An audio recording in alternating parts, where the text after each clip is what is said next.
My name is Richard Butcher. I am the lensman, as I have been called, at Cycling Weekly. I've been in this occupation now for some 2.5 years, and it's quite interesting, I suppose, because for the first half of it I wasn't particularly interested in cycling. It's not something that crossed my mind. I did it when I was a kid, when I was younger. So I suppose at that point the notion of riding 100 miles wouldn't even have crossed my mind.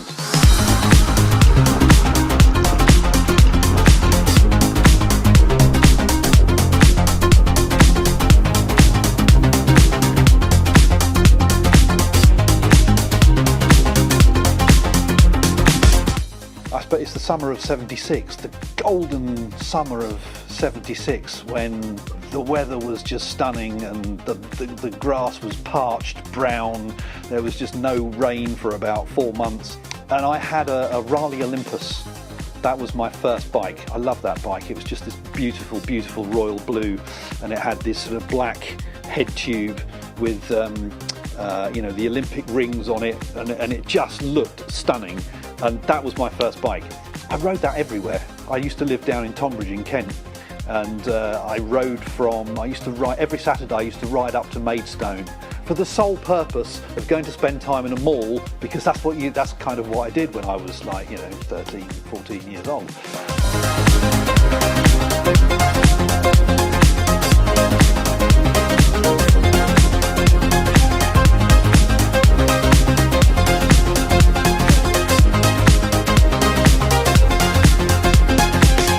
I'm now 58, closing in on 60, the big 60. So it was about 35 years break between cycling, for fun, and then cycling, doing what I'm doing now. I started with an e-bike. There was in the workshop. We've got a workshop here at the office, and that workshop had a few e-bikes knocking around, and I thought, well, I live now about sort of 15 kilometres away, and I thought, well, that's doable on an e-bike. I can do that on an e-bike. That's something I can do. And without even thinking about it, I just got on an e-bike and started riding again. And it was a big saddled 300 kilo bike. It was huge. It was a Himiway Zebra. So it was built like a tank. You couldn't miss me. You could see me coming a mile off. And when I first got on it, I thought, well, this is kind of doable. So I suppose if anyone was going to be thinking about starting at my age and getting into cycling again, that's actually a really good way of getting into it. It took about 6 months for me to decide I can probably do this on a regular bike. I don't need an e-bike anymore.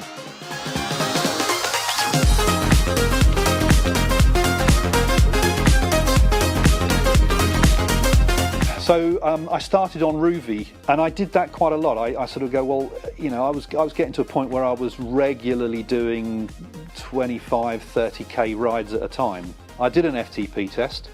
I came out at about 190 watts, I think. About the time I was riding the e-bike, I felt myself starting to lose weight. In fact, over about 6 months, I lost 20 kilos. That gave me the drive to do it, to get onto a regular bike. That, coupled with Rouvy, and I reached out and got myself a bike from the workshop and gave it a go.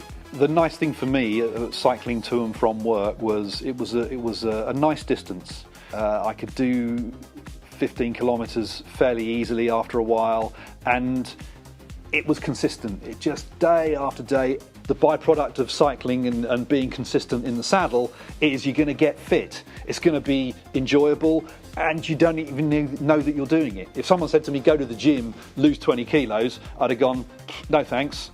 But no, it's not like that. It happened very, very slowly, without me even realising it, without me really even setting a goal.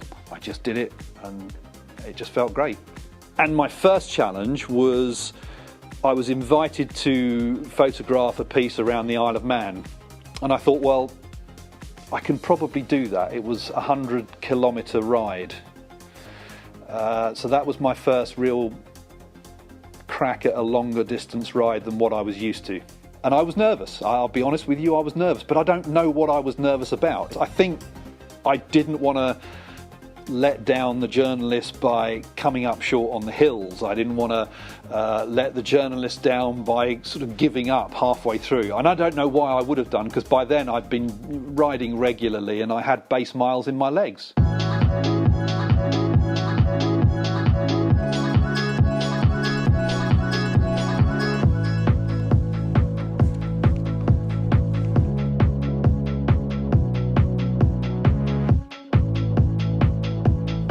Fueling for rides like that I'd never even considered before. I'm not a massive fan of gels. I quite like the bars, but I'm not a massive fan of gels or anything like that. But you know, and eating, I didn't know when to, I didn't know how to. Fortunately, I was with my coach and mentor Steve Shrubsall, who told me when I should be eating and when I shouldn't. But yeah, making that step up from 100 kilometres to 100 miles, again, I was nervous. I admit, I was nervous. It was, you know, all of a sudden I've got to keep up with someone who you know, does this before breakfast kind of thing. If you ask me, did I enjoy the 100-mile ride? I can't say that I really loved it until I'd finished. Because like when I rode around the Isle of Man, I got to the end and I kind of went, oh, was that it? It didn't kind of like have this sort of like fanfare and I've managed this amazing goal of doing 100 kilometres. And I felt like that about the 100 miles. I am happy with going from 0 to 100 in a year and a bit, if you count the e-bike experience. But I think what I've learned from it is I do need to continue having that challenge. So where do I go from here? What do I do now? Well, I think it's just to keep going. We're going into the autumn winter now. I'm going to get onto Rouvy. I'm going to be looking at climbing rather specifically. I have this romantic notion of being able to do some of the big climbs that you know, the Alpe d'Huez and Col de Bonete, and some of the mountains that I've actually covered as a journalist, as a photojournalist. I wouldn't mind going back and doing the Isle of Man again, but all the way around this time, 140k, because I know that I can do it now. I can go and enjoy it. So I think that's probably next on the agenda. But first and foremost, over this winter, I think I'm going to be climbing some virtual mountains on Rouvy, just to get used to the idea of putting more strength through my legs. If I was to give anyone advice who was getting towards, I'm not going to say retirement, but I'm certainly going to say people who are sort of getting towards my age, who are thinking to themselves, yeah, you know, being on a bike, a road bike, enjoying the countryside, enjoying, you know, being fit, feeling fit again. I would just say, don't necessarily give yourself a challenge yet. Start just by enjoying the riding, and let it just happen. Just do it regularly. Get some miles in your legs, and just let it happen. And you'll find 6 months down the line, and I think you know, Steve said that to me. He said, you know, just don't worry about it. If you keep riding 15 kilometres to work and back every day, you know, when the weather's nice, you'll be fit in no time. He was absolutely right, absolutely spot on. So just keep finding a ride that you can do regularly, whether it's before work, after work, to work, or back from work. Just to find something that you can do. And if you really are, you know, struggling with weight loss or weight, then try it on an e-bike. Start on an e-bike. Use an e-bike for 6 months until you're comfortable with the route that you're riding, and then you'll be fine. And you're going to feel like you can take on anything. And if you do, good luck. Right.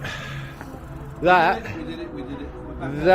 as they say, is that 100 miles.